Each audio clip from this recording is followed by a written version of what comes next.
Hello everyone. आज का video बहुत ही इंटरेस्टिंग होने वाला है क्योंकि आज हम बात करने वाले हैं नेट मार्जिनल बेनिफिट के बारे में। नेट मार्जिनल बेनिफिट का डिस्क्रिप्शन में एक एग्जांपल से समझाना चाहूँगा आपको, specially cricket related example. Imagine कीजिए कि एक बैट्समैन है जो कि और लास्ट विकेट की पेयर चल रहा है, इसके बाद इनिंग्स ओवर हो जाएगी और वो बैट्समैन लास्ट बॉल फेस कर रहा है ओवर की, राइट। अब बैट्समैन के पास दो एक्शंस हैं लेने के लिए। या तो वो कोई बाउंड्री 4 या 6 हिट करे या फिर वो सिंगल ले। अब हर एक्शन का रिलेटेड एक बेनिफिट है, एक कॉस्ट एसोसिएटेड है। अगर आप हिट अ बाउंड्री की बात करते हैं तो बैट्समैन को मैक्सिमम रन्स मिलेंगे उस डिलीवरी पे, वो उसका बेनिफिट है फॉर श्योर। लेकिन उसका कॉस्ट ये हुई कि वीकर बैट्समैन जो बॉलर बैटिंग कर रहा है वो नेक्स्ट ओवर फिर खेलेगा और वो आउट भी हो सकता है, तो उस एक्शन का ये बेनिफिट और कॉस्ट हुए। अगर वो दूसरा एक्शन सोचता है बैट्समैन, लेट्स से मैं एक सिंगल ले लेता हूँ, तो उसका बेनिफिट यह होगा कि बैट्समैन को अगला ओवर फिर से खेलने को मिलेगा, राइट। और वो उस अगले ओवर में फिर से रन बना सकता है। लेकिन उसकी कॉस्ट ये हुई कि वो नेक्स्ट बॉल पे कम रन लेगा फिर, क्योंकि वो चौका और छक्का नहीं हिट कर रहा, वो सिंगल ले रहा है, इसलिए उसको कम रन मिलेंगे। जो बैट्समैन बैटिंग कर रहा है लास्ट विकेट पे और लास्ट बॉल खेल रहा है, उसके पास दो एक्शंस हैं, राइट। और दोनों एक्शन के एसोसिएटेड बेनिफिट भी हैं और कॉस्ट भी है। तो यही एक सिंपल एग्जांपल होता है नेट मार्जिनल बेनिफिट का, कि हर एक्शन का हमको ये देखना है कि बेनिफिट क्या है और कॉस्ट क्या है, और उसके हिसाब से हमें उस एक्शन को इवेल्युएट करना है, उस पर्टिकुलर एक्शन को लेना है। तो क्या होता है net marginal benefit? Rational people make decision based on additional or marginal cost and benefits and take an action when benefit of an action is greater than the cost. So वही example इसमें है, batsman को basically जो अगला decision लेना है, जो अगला एक्शन लेना है, वो उसके बेनिफिट और कॉस्ट पे लेना है।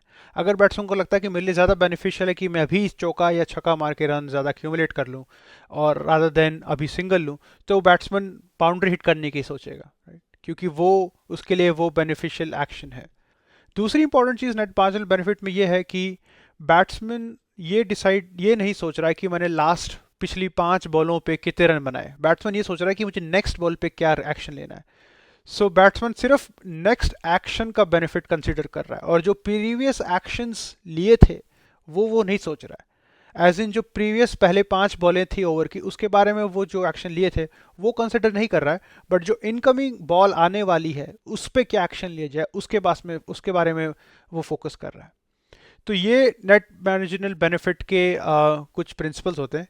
इसका एक और प्रैक्टिकल एग्जांपल जो यूज़ होता है, वो जो कंपनी या फर्म्स लेती हैं, वो ये लेती हैं कि जब भी वो कोई नया एम्प्लॉय हायर कर रहे होते हैं, तो वो ये देखते हैं कि उस एम्प्लॉय से रिलेटेड कॉस्ट वर्सेस उस एम्प्लॉय से रिलेटेड बेनिफिट, राइट, प्रोडक्टिविटी। तो क्या प्रोडक्टिविटी ज़्यादा बढ़ रही है या कॉस्ट ज़्यादा बढ़ रही है when it comes to an additional employ. वो ये नहीं देख रहे कि हमारे पास पहले से 10 एम्प्लॉय हैं तो उनके क्या कॉस्ट है और उनकी प्रोडक्टिविटी क्या है।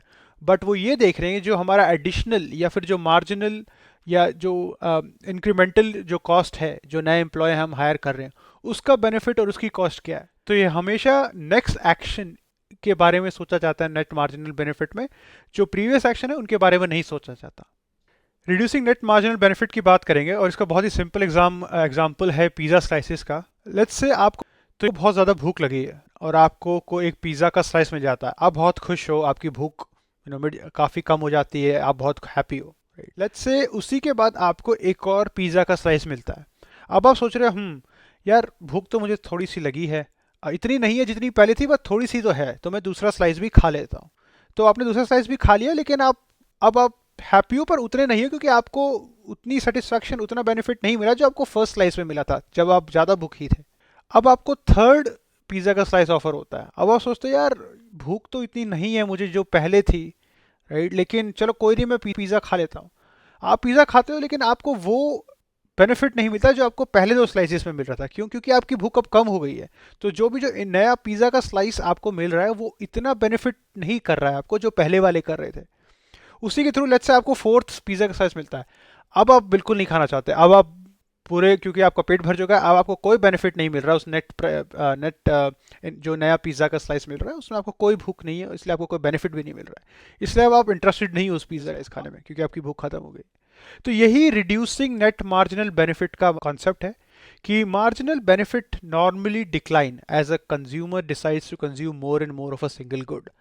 सो एक ही गुड को अगर आप बार बार कंज्यूम करे जा रहे हो तो उसके जो इंक्रीमेंटल बेनिफिट है, जो मार्जिनल बेनिफिट है, वो डिक्लाइन होते जाते हैं। तो ये पिज़्ज़ा का एग्जांपल उसका उसका बेस्ट एग्जांपल है। तो होपफुली आपको ये वीडियो बहुत अच्छी लगी हो guys. Thank you for joining the video.